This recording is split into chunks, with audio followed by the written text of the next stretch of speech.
മിന്നുകെട്ട് ഭാഗം 26. രചന അവതരണം ദിവ്യരാജ്. ആദിയുടെ ആൾക്കാർ മുഴുവൻ അവശരായി കിടപ്പുണ്ട്. അതിന് തൊട്ടടുത്തായി ചന്ദ്രനും ചെയറിലിരുന്നു. ചന്ദ്രന്റെ മുറിവുകളൊക്കെ ഡ്രസ് ചെയ്തിരുന്നു. നടന്നത് എന്തൊക്കെയാണെന്ന് മനസ്സിലാവാതെ അന്തിച്ചു നോക്കി നിന്നു ആദിയും അപ്പുണ്ണിയും. ഈ സമയം അവർക്ക് പിന്നിലായി വാതിലടയപ്പെട്ടു. ഞെട്ടലോടെ തിരിഞ്ഞു നോക്കുമ്പോൾ കണ്ടു ചിരിയോടെ നോക്കി നിൽക്കുന്ന ബദ്രിയെ, തൊട്ടടുത്തായി എബിയെയും. ഈ രംഗം നിങ്ങൾ നേരത്തെ കണക്ക് കൂട്ടിയില്ല അല്ലേ ആദി? ഇസഹാക്കിന്റെ ഗാംഭീര്യം നിറഞ്ഞ ശബ്ദം മുഴങ്ങിക്കേട്ടവിടെ. ശബ്ദം കേട്ട ദിശയിലേക്ക് നോക്കവേ കണ്ടു തങ്ങളെ രൂക്ഷമായി നോക്കിക്കൊണ്ട് നിൽക്കുന്നവനെ. ഇസഹാക്കിനെ കണ്ട നടുക്കം ആദിയുടെ മുഖത്ത് തെളിഞ്ഞു കാണാമായിരുന്നു. ഞങ്ങൾ ഇവിടെ എങ്ങനെ വന്നെന്നാവും നീ ഇപ്പോൾ ആലോചിക്കുന്നത് അല്ലേ ആദിനാഥ്? നീ കരുതുന്നുണ്ടോ ഇന്ന് നടന്നതൊക്കെ നിന്റെ പ്ലാനിങ് അനുസരിച്ചാണെന്ന്? No, never. ഇന്ന് ഈ ഗെയിമിലേക്ക് യാദൃച്ഛികമായാണ് അമ്മാളു എത്തിപ്പെട്ടതെന്ന് നീ കരുതുന്നുണ്ടോ? ഉണ്ടാവും. ശരിക്കും അത് മുതൽ ഞങ്ങളുടെ പ്ലാനിങ് ആയിരുന്നു ആദി. അറിയണ്ടേ നിനക്ക് എന്താ ഉണ്ടായതെന്ന്? നീ അന്ന് പറഞ്ഞിരുന്നില്ലേ അമ്മാളുവിൻ്റെ പിന്നാലെ നിഴല് പോലെ നീ ഉണ്ടെന്ന്? അതും ആ കോളേജിൽ. അന്ന് മുതൽ ഞങ്ങൾ നീ ആരാന്ന് കണ്ടെത്താനുള്ള ശ്രമം തുടങ്ങി. അസിസ്റ്റന്റ് പ്രൊഫസർ ശിവദർശാണ് അമ്പാട്ട് ആദിനാഥ് എന്ന് കൺഫേം ചെയ്യാനായി ഞങ്ങൾക്കൊരല്പം ബുദ്ധിമുട്ടി. പിന്നെ നീ പോലും അറിയാതെ നിന്റെ നിഴലായി ഉണ്ടായിരുന്നു ഈ ബദ്രി. നിന്റെ ആൾക്കാർ ഇന്നലെ രാത്രി മുതൽ ചന്തുമാമയുടെ വീടിന് ചുറ്റും വട്ടമിട്ടതും ഇന്ന് രാവിലെ അമ്പലത്തിൽ പോവാനിറങ്ങിയ ചന്തുമാമയെ വഴിക്ക് വെച്ച് നിന്റെ ആൾക്കാർ തട്ടിക്കൊണ്ടുപോയതുമെല്ലാം എന്നെ വിളിച്ചറിയിച്ചു. പക്ഷേ ഇതിനിടയിൽ നീയൊരു അതിബുദ്ധി കാട്ടി. ഒരേ നിറത്തിലും ഒരേ നമ്പറിലുമുള്ള 2 ഇന്നോവ കാറുകളുമായി ചന്തുമാമനെ മാറ്റി മാറ്റി 2 വട്ടം അവിടെ ഞങ്ങൾക്കൊന്ന് പിഴച്ചു. തെറ്റായ ദിശയിലേക്ക് വഴിതിരിച്ചു വിട്ട കാറിനെ ഫോളോ ചെയ്താണ് ബദ്രി ചെന്നത്. അവിടെ വഴിക്ക് വെച്ച് ആ കാർ ചേസ് ചെയ്ത് അതിൽ തിരഞ്ഞെങ്കിലും ഡ്രൈവർ അല്ലാതെ മറ്റാരെയും അതിൽ കണ്ടില്ല. ഈ സമയം ചന്തുമാമയും കൊണ്ട് നിന്റെ ആൾക്കാർ ഇവിടേക്ക് വന്നിരിക്കണം. ചന്തുമാമയുടെ ജീവൻ ആപത്തൊന്നുമില്ലാതെ രക്ഷിക്കണമായിരുന്നു. അതിനുവേണ്ടി ഞങ്ങൾ കണ്ടെത്തിയ മാർഗമായിരുന്നു അമ്മു. അമ്മുവിനെ കൂടി ഇതിലേക്ക് കൊണ്ടുവരിക, അവളിലൂടെ നിന്റെ ഒളിത്താവളത്തിലേക്ക് എത്തുക, അതും അവൾ പോലും അറിയാതെ. പ്രതീക്ഷിച്ചതിലും വേഗത്തിൽ നീ വന്ന് ചാടി ഞങ്ങൾ വിരിച്ച ആ വലയിൽ. എനിക്കറിയാമായിരുന്നു ചന്തുമാമയെ നീ തട്ടിക്കൊണ്ടുപോയത് എന്നെ വിളിച്ചറിയിക്കുമെന്ന്. അതുകൊണ്ട് മനഃപൂർവ്വം ഞാൻ എൻ്റെ ഫോൺ അവളെ ഏൽപ്പിച്ചു പോയതായിരുന്നു. അൺനോൺ നമ്പറിൽ നിന്ന് കോൾ വന്നപ്പോൾ ഉറപ്പായിരുന്നു നീ ആയിരിക്കുമെന്ന്. നീ കോൾ ചെയ്തതും സംസാരിച്ചതും ഫോണിൽ റെക്കോർഡായിരുന്നു. നിന്റെ തെറ്റിദ്ധാരണ ഇന്നുകൊണ്ട് അവസാനിപ്പിക്കണമെന്ന് തോന്നി എനിക്ക്. ഈ സമയം അമ്മു വീട് വിട്ടു പോയതിൻ്റെ പിന്നെയുള്ളത് ഓർത്തെടുത്തു ഇസഹാക്ക്. അമ്മാളു റൂമിൽ നിന്ന് പുറത്തേക്കിറങ്ങിയ ഉടനെ തന്നെ ഇസഹാക്ക് ബാത്റൂമിൽ നിന്ന് പുറത്തേക്ക് വന്ന് ഫോൺ കയ്യിലെടുത്തു. അപ്പോഴേക്കും അലാറം ടോൺ കേട്ടു. വേഗം അവനത് ഓപ്പൺ ചെയ്ത് നോക്കി. അമ്മാളുവിൻ്റെ മെസ്സേജ്. ഇച്ചായ, I am in travel, I want go അമ്പാട്ട്. അത്രയും വായിച്ചു കഴിഞ്ഞതും അവൻ്റെ ചുണ്ടുകളിൽ ഗൂഢമായൊരു പുഞ്ചിരി വിടർന്നു. വേഗം ഫോൺ എടുത്ത് ബദ്രിയുടെ നമ്പറിലേക്ക് കോൾ ചെയ്യാൻ തുടങ്ങി. 2 റിങ്ങിൽ അവൻ കോൾ അറ്റൻഡ് ചെയ്തു. ബദ്രി, അമ്മു അവരുടെ കയ്യിൽ അകപ്പെട്ടിരിക്കുക. നീ അവിടെ ഉണ്ടല്ലോ, ഞാനിതാ ഇറങ്ങാം. അമ്മുവിൻ്റെ ജീവൻ വെച്ചുള്ള കളിയാണ്, അറിയാലോ, വൈകരുത്. വിജയിച്ചിരി ചുണ്ടുകളിൽ പൊതിയുമ്പോഴും അമ്മുവിനെ ഓർത്ത് ഭയം തോന്നി ഇസഹാക്കിന്. നീ ടെൻഷൻ ആവല്ലേ ഇസ, അമ്മാളുമല്ലല്ലോ, അവനല്ലേ പെട്ടത്, അതും നമ്മുടെ വലയിൽ. ചിരിയോടെ പറഞ്ഞു. ഞാനിപ്പോൾ അമ്പാട്ട് തറവാടിൻ്റെ മുന്നിൽ തന്നെയുണ്ട്. ദേ, അമ്മാളുവിനെ കുറച്ച് മുന്നേ ഇവിടേക്ക് കൊണ്ടുവന്നതേയുള്ളൂ ആദി ഇപ്പോൾ തറവാടിനുള്ളിലേക്ക് കയറിപ്പോയി. ഐ തിങ്ക് അവളെ കാണാനാവും. ഇവിടെ അവൻ്റെ ആൾക്കാർ 10-20ഓളം പേരുണ്ട്. എല്ലാത്തിനെയും മറികടന്നാ പോവേണ്ടത്. നീ വേഗം വന്നേക്ക്. ബദ്രിയുടെ കോൾ കട്ടായതും ഇസഹാക്ക് റെഡിയായി ഇറങ്ങിയതായിരുന്നു. വീട് വിട്ടിറങ്ങിയ നേരം അമ്മുവിൻ്റെ പിന്നാലെ തന്നെയുണ്ടായിരുന്നു ബദ്രി. ആദിയുടെ ആൾക്കാർ അവളെ കാറിൽ കയറ്റിയപ്പോൾ ഒരു നിശ്ചിത അകലം പാലിച്ച് ആർക്കും മനസ്സിലാവാത്ത രീതിയിൽ ബദ്രി നിപ്പുണ്ടായിരുന്നു. അമ്മാളുവിനെയും കൊണ്ട് ആ കാർ പാഞ്ഞു പോയപ്പോൾ ബദ്രിയും പിന്നാലെ പോവുകയായിരുന്നു. അമ്മു ഇവിടെയാണെന്നറിഞ്ഞതും ബദ്രി തന്നെ ലൊക്കേഷൻ സെൻഡ് ചെയ്തിരുന്നു. പിന്നെ വൈകിയില്ല, ഞാനും എബിയും ഇവിടേക്ക് പാവുകയായിരുന്നു. നിന്റെ മല്ലന്മാരെ നേരിട്ട് കീഴ്പ്പെടുത്താൻ ഞങ്ങൾക്ക് അധികം സമയം വേണ്ടി വന്നില്ല. അകത്തേക്ക് കയറിയ ഉടനെ അമ്മാളുവിനെയും ചന്തുമാമയും രക്ഷിച്ച് പുറത്തേക്ക് കൊണ്ടുവന്നു. ചന്തുമാമ അന്നേരം ഒത്തിരി ക്ഷീണിച്ചിരുന്നു. ഹോസ്പിറ്റലിൽ കൊണ്ടുപോയി അത്യാവശ്യ ട്രീറ്റ്മെൻറ്റ് കൊടുത്ത് ഓക്കെ ആയതും ഇവിടേക്ക് കൊണ്ടുവരികയായിരുന്നു. അമ്മുവിനെ സേഫായിട്ട് കൊണ്ടുചെന്ന പാടെ പാലം മുറ്റത്തേക്ക് എത്തിച്ചു. ഒരു ദീർഘനിശ്വാസത്തോടെ പറഞ്ഞു നിർത്തി ഇസഹാക്ക്. അപ്പോഴും ആദിയുടെ ചുണ്ടുകളിൽ ഒരു പുച്ഛം കലർന്ന ചിരി വിരിഞ്ഞു. നിന്നെ ഞാൻ പ്രതീക്ഷിച്ചതാ ഇസഹാക്ക്. ഈ ബദ്രി എന്നെക്കുറിച്ചുള്ള കാര്യങ്ങൾ തിരക്കി ഓഫീസിൽ ചെന്ന കാര്യം ഞാൻ അറിഞ്ഞിരുന്നു. എൻ്റെ പിന്നാലെ അവൻ ഉണ്ടാകുമെന്ന് ഉറപ്പായിരുന്നു. അതുകൊണ്ട് തന്നെ അവൻ്റെ വഴിമുടക്കാൻ ഒരേ നിറത്തിലും നമ്പറിലുമുള്ള 2 കാറുകൾ ചന്ദ്രനെ കടത്താനായി ഞാൻ ഇറക്കിയത്. പക്ഷേ അമ്മാളുവിലൂടെ നീ ഇവിടേക്ക് എത്തുമെന്ന് കരുതിയില്ല. എങ്കിലും ഒരു മുൻകരുതൽ പോലെ കളരിയും ഗുസ്തിയും പയറ്റി തെളിഞ്ഞ കുറച്ച് ചെറുപ്പക്കാരെ ഇവിടെ നിർത്തിയിട്ടുണ്ട്. അഥവാ നീ വന്നാൽ തോറ്റു പിന്മാറുമെന്ന് കരുതി. എൻ്റെ ആൾക്കാരുടെ മുന്നിൽ നീ പിടിച്ചു നിൽക്കില്ലെന്ന് തോന്നി. അരയിൽ തിരികിയ പിസ്റ്റൾ കയ്യിലെടുത്തു ആദി. പക്ഷേ എൻ്റെ സാമ്രാജ്യത്തിലേക്ക് ഇടിച്ചു കയറി എൻ്റെ ആൾക്കാരെ മുഴുവൻ കീഴ്പ്പെടുത്തിയിട്ട് അവളെയും രക്ഷിച്ച് ഇയാളെയും കൊണ്ട് നിനക്ക് പോവാൻ കഴിയുമെന്ന് കരുതനുണ്ടോ നീ? പുച്ഛത്തോടെ ചിരിച്ചുകൊണ്ട് പിസ്റ്റൾ ചന്ദ്രന് നേരെ പോയിന്റ് ചെയ്തു.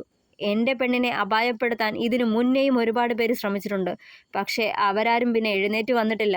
അപ്പോ അവളുടെ ജീവൻ എടുക്കാൻ വന്ന നീ ഇപ്പോഴും ജീവനോടിരിക്കുന്നതിൻ്റെ കാരണം എന്താണെന്നറിയണ്ടേ ആദി?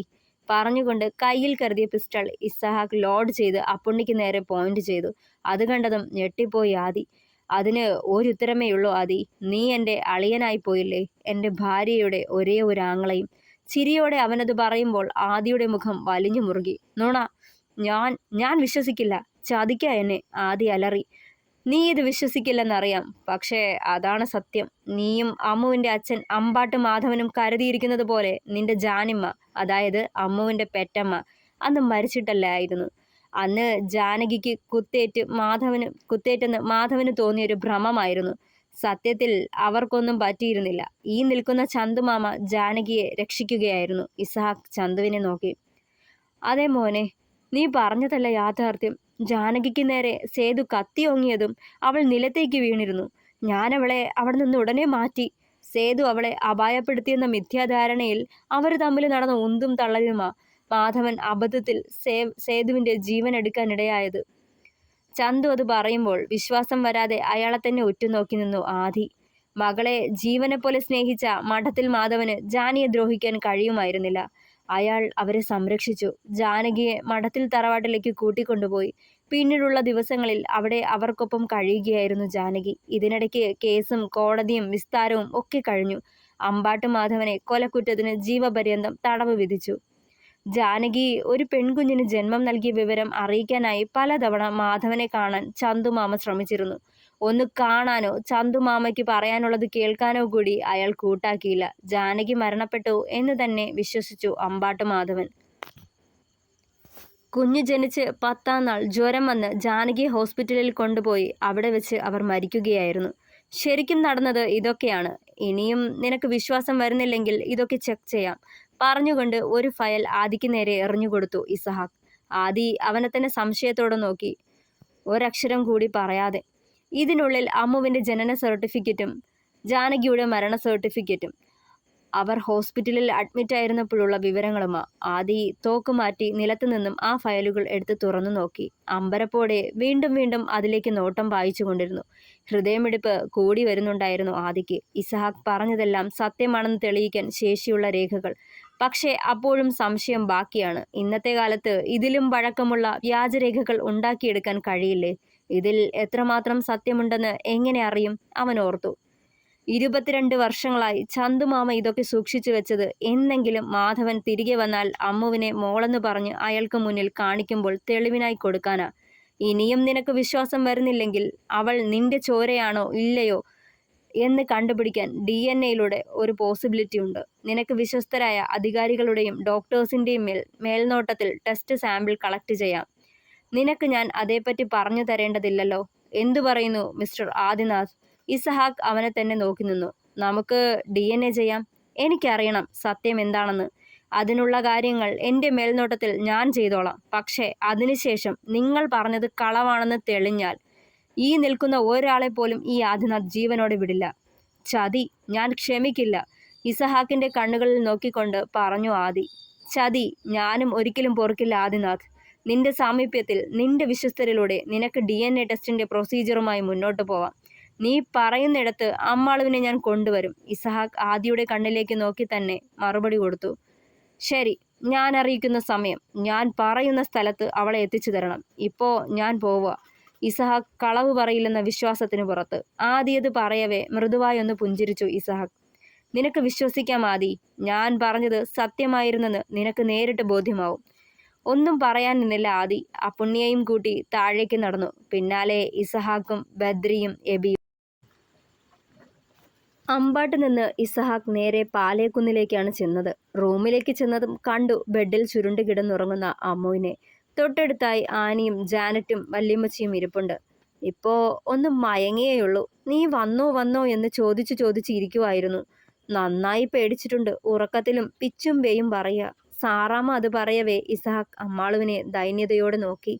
ഉറക്കത്തിലും ആനിയുടെ കയ്യിൽ മുറുകെ പിടിച്ചിട്ടുണ്ട്. നെറ്റിയിൽ വെള്ളം നനച്ച കോട്ടൺ തുണിക്കഷ്ണം ഇട്ടിട്ടുണ്ട്. ഇസഹാക്ക് അകത്തേക്ക് വന്നതും ആനി പതിയെ അവളുടെ കൈ വിടുവിച്ച് എഴുന്നേറ്റു. ഒപ്പം തന്നെ ജാനറ്റും സാറാമ്മയും. ജോണേ, അവളെ ശ്രദ്ധിച്ചേക്കണേ. നേരത്തെ നല്ല പനിയുണ്ടായിരുന്നു. മെഡിസിൻ കൊടുത്തിട്ടാ കിടക്കുന്നത്.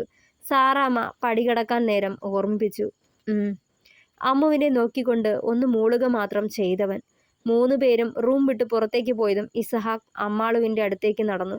ബെഡിൽ അവൾക്കരികിലായിരുന്നു. അവളുടെ നെറുകിൽ പതിയെ തലോടി. കവളിലെ നീലിച്ച പാടിലേക്ക് കണ്ണുകൾ പാഞ്ഞതും കണ്ണുകൾ മുറുക്കി അടച്ചവൻ ഒന്നും കാണാൻ വയ്യെന്ന പോലെ ദീർഘമായി നിശ്വസിച്ചുകൊണ്ട് കട്ടിലിൻ്റെ ഹെഡ് റെസ്റ്റിൽ തലചായ്ച്ചിരുന്നു ഇസഹാക്ക്.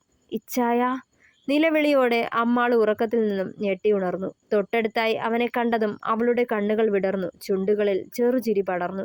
ജോച്ചായ, നേർത്ത നാദത്തോടെ പറഞ്ഞുകൊണ്ട് അവൻ്റെ നെഞ്ചിലേക്ക് പതുങ്ങി കിടന്നവൾ. 2 കൈയും കൊണ്ട് ഇസഹാക്ക് അവളെ ചേർത്ത് പിടിച്ചു. ഇച്ചായ, എപ്പോഴാ വന്നേ? എത്ര നേരായി കാത്തിരിക്കുമായിരുന്നെന്നോ.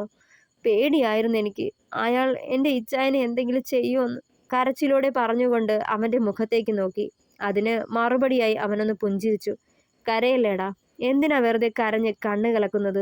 എനിക്കൊന്നും പറ്റിയില്ലല്ലോ. അതുമല്ല, എൻ്റെ അമ്മൂട്ടി ഇവിടെ കാത്തിരിക്കുമ്പോൾ എനിക്കെങ്ങനെ പോവാൻ പറ്റുമോ? കളിയായാണ് അവനത് പറഞ്ഞതെങ്കിലും വല്ലാത്തൊരു നോവായിരുന്നു അവളുടെ നെഞ്ചിൽ. അവൻ്റെ ഇടനെഞ്ചിലേക്ക് കൂടുതൽ കുറുകി ചേർന്നവൾ. അതിനനുസരിച്ച് അവളെ പൊതിഞ്ഞു പിടിച്ചു ഇസഹാക്ക്.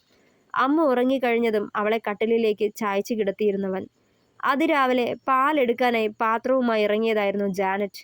ഉമ്മറത്ത് കയർ വരിഞ്ഞ ചാരി കസേരയിൽ ചാഞ്ഞു കിടന്നുറങ്ങുന്ന ബദ്രിയെ കണ്ടതും ചുണ്ടുകളിൽ ചിരി പടർന്നു. ഇന്നലെ അകത്തെ റൂം വൃത്തിയാക്കി കൊടുത്തതാ. ശുദ്ധവായു ശ്വസിച്ച് ഉറങ്ങണമെന്ന് പറഞ്ഞുകൊണ്ട് പുറത്തേക്ക് വന്ന് കിടന്നതായിരുന്നു.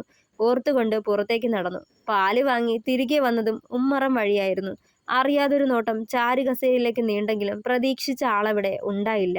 നേരെ അടുക്കളയിലേക്ക് ചെന്നതും കോഴിക്കറി വെക്കാൻ വല്യമ്മച്ചിയെ സഹായിക്കുന്ന ബദ്രിയെ. ദൂരെ മാറി നിന്ന് ആ കാഴ്ച കാണുന്നവളെ ഒളി കണ്ണാലെ കണ്ടു ബദ്രിയും. ചുണ്ടുകളിൽ കുസൃതിയോടൊരു ചിരി വിടർന്നവൻ്റെ. അയ്യോ, എൻ്റെ വിരല് പോയേ.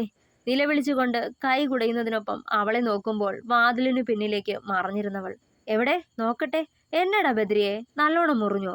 വല്യമ്മച്ചി ഒരു കോട്ടൺ തുണിയും എടുത്ത് അവൻ അടുത്തേക്ക് വന്നിരുന്നു. ആ, നോവുന്നു വല്യമ്മച്ചി, നോവുന്നു. കൈ ഉയർത്തിപ്പിടിച്ച് കുടയാൻ തുടങ്ങി. കൈ ഉയർത്തല്ലേ, താഴ്ത്തിപ്പിടിക്ക്, ഇല്ലേ രക്തം നിൽക്കില്ല. അവൻ്റെ മുഖത്ത് നോക്കാതെ പറഞ്ഞൊപ്പിച്ചു ജാനറ്റ്. കുറുമ്പോടെ അവളെ നോക്കിയൊന്ന് ചിരിച്ചു ബദ്രി. അന്നേരം അവൾ പറഞ്ഞതുപോലെ കൈ താഴ്ത്തിപ്പിടിച്ചു. വല്യമ്മച്ചി അവൻ്റെ മുറിവ് കഴുകി മരുന്ന് വെച്ച് കെട്ടിയിട്ട് അവനെ ഒന്ന് കൂർപ്പിച്ചു നോക്കി. അറിയാൻ മേലാത്ത പണിക്ക് പോവരുതെന്ന് പറഞ്ഞാൽ അനുസരിച്ചോണം. പണ്ട് പട്ടാളക്കാരന്മാരുടെ അടി പേടിച്ച് ഒളിച്ചോടിയ പോലെ നിസാരമല്ലട ചെക്ക കോഴിക്കറി വെക്കൽ. അവൻ്റെ ചെവിയിൽ പതിയെ പിടിച്ചുകൊണ്ട് അവരത് പറഞ്ഞതും ജാനറ്റിൻ്റെ ചിരി ഉയർന്നിരുന്നു. ബദ്രി തിരിഞ്ഞു നോക്കിയതെ വായും പൊത്തിപ്പിടിച്ചുകൊണ്ട് അകത്തേക്ക് ഓടി നടന്നിരുന്നവൾ ഏന്തി.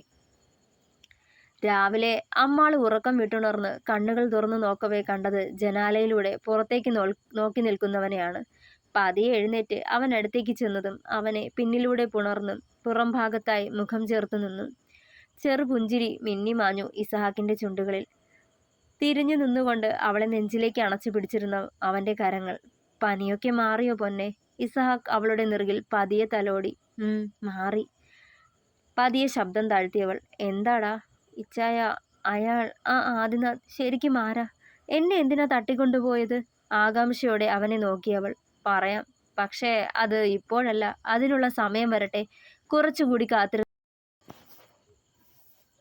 മതി.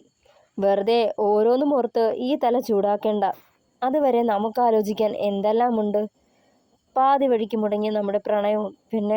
പിന്നെ കുറുമ്പോടെ അവളുടെ കഴുത്തിൽ മുഖം ചേർത്തു ഇസഹാക്ക്. ഇച്ചായ, മതി തമാശ, ഞാൻ പോവുക പറഞ്ഞുകൊണ്ട് മുന്നോട്ട് പോവാൻ തുടങ്ങിയവളെ വലിച്ചു നെഞ്ചിലേക്ക് ഇട്ടിരുന്നു ഇസഹാക്ക്. പോവേ, അങ്ങനെ പൊയ്ക്കളയല്ലേ അമ്മു. ഇച്ചാൻ പാവല്ലേ, ഒന്ന് പരിഗണിച്ചേക്കേ, കള്ളച്ചിരിയോടെ പറഞ്ഞതും. അയ്യോടാ, പാവമാ പോലും, ഉറങ്ങും നേരം, അല്ലാത്തപ്പോ ആനി പറയണ മാതിരി താനി കാലികയൻ. അവനെ നോക്കി ചിറി കോട്ടിക്കൊണ്ട് പറഞ്ഞിട്ട് ഓടാൻ തുടങ്ങിയതും മട്ടം പിടിച്ചു തന്നോട് ചേർത്തിരുന്നു ഇസഹാക്ക്. ആണല്ലേ, ഞാൻ ആ കാലകേയനെ പോല അല്ലേ, ശരിക്കുള്ള കാലകേയന്റെ കയ്യിലിരിപ്പ് എന്നതാന്ന് കാട്ടിത്തരുന്നുണ്ടടി ഞാൻ, പറഞ്ഞുകൊണ്ട് അവളെ ഇരുകയ്യാലെയും കോരിയെടുത്തുന്നവന്.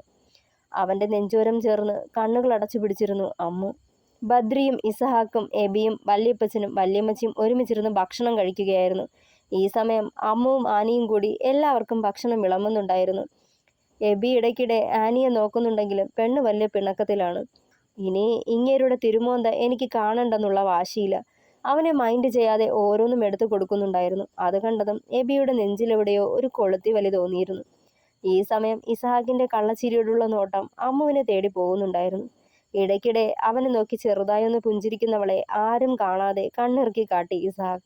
ബദ്രിയുടെ കണ്ണുകൾ ഇടയ്ക്കിടെ അകത്തേക്ക് പായാൻ തുടങ്ങി. പക്ഷെ പ്രതീക്ഷിച്ച ആളെ പുറത്തേക്ക് കാണാതെ അവന് നിരാശ തോന്നി.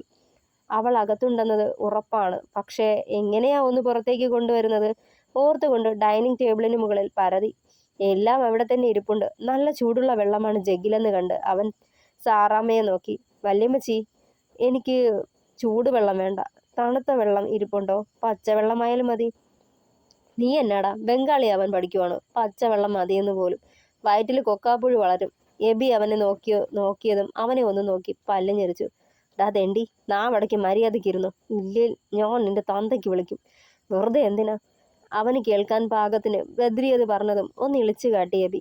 എടാ ചെറുക്ക, പച്ചവെള്ളം കുടിച്ച് കഷ്ടപ്പെടണ്ട, ചൂടാറിയ വെള്ളം കൊണ്ടുവരാം. എടി ജാനറ്റേ, തിണ്ണയിലിരിക്കുന്ന ആറിയ വെള്ളം ഇങ്ങെടുത്തേ, അകത്തേക്ക് വിളിച്ചു പറഞ്ഞതും ബദ്രിയുടെ കണ്ണിൽ 1000 പൂത്തിരി തെളിഞ്ഞു. തണുത്ത വെള്ളവും എടുത്ത് ജഗ്ഗുമായി വരുന്ന പെണ്ണിനെ കണ്ണെടുക്കാതെ നോക്കിയിരിക്കുന്ന ബദ്രിയെ നോക്കാൻ ഇസഹാക്കിനെ തട്ടി വിളിച്ച് കാണിച്ചു കൊടുത്തു എബി.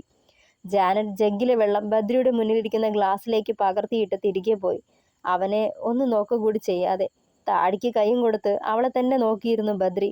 മതിമറന്നിരുന്നവന്റെ കൈത്തണ്ടയിൽ നല്ലൊരു പിച്ചു വെച്ചു കൊടുത്തു എബി. ആ, എന്താടാ കോപ്പേ? ബദ്രി അവനെ കടുപ്പിച്ചൊന്ന് നോക്കി.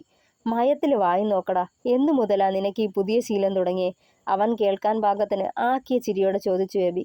ദേ, ഇവളെ കണ്ടപ്പോ തൊട്ട്, ഇളിയോടെ പറഞ്ഞതും അമ്പരപ്പ് നിറഞ്ഞു എബിയുടെ കണ്ണുകളിൽ. പിന്നെ അവനെ ഒന്ന് ആക്കി ചിരിച്ചുകൊണ്ട് ഇസഹാക്കിനെ നോക്കി. അവിടെ പിന്നെ ഇതൊന്നും അറിഞ്ഞിട്ടേ ഇല്ലാത്ത ഭാവം. അമ്മുവിനെ തന്നെ നോക്കിയിരിപ്പായിരുന്നു ചെക്കൻ. ഓഹ് കർത്താവേ, പണ്ട് നീ 2 കള്ളന്മാരുടെ ഇടയ്ക്കായിരുന്നു, എങ്കിൽ ഇന്ന് ഞാൻ 2 ചോര കുടിയന്മാരുടെ ഇടയ്ക്കാ. ഇതൊക്കെ കണ്ട് നിൽക്കാനുള്ള ക്ഷമ നീ തന്നെ എനിക്ക് തന്നേക്കണേ, പറഞ്ഞുകൊണ്ട് രണ്ടിനെയും മാറി മാറി നോക്കി എബി. നിനക്ക് പ്രേമിക്കാൻ ഒരെണ്ണത്തിനെ കർത്താവ് ഓൾറെഡി തല്ലേ. അവളെ വെറുപ്പിച്ച് മതിയാവാത്തതിന് ഞങ്ങൾ എന്ത് ചെയ്യാനാ? ബദ്രി ആക്കി ചോദിച്ചതും ഞെട്ടലോടെ അവനെ മുഖമുയർത്തി നോക്കി എബി. തുടരും. പ്രിയപ്പെട്ടവരെ, കഥ ഇഷ്ടമായാൽ അഭിപ്രായങ്ങൾ പറയണേ. ലൈക്ക് ചെയ്യുക, ഷെയർ ചെയ്യുക, സപ്പോർട്ട് ചെയ്യുക, ഹൈപ്പ് ചെയ്യുക, സബ്സ്ക്രൈബ് ചെയ്യുക. Thank you.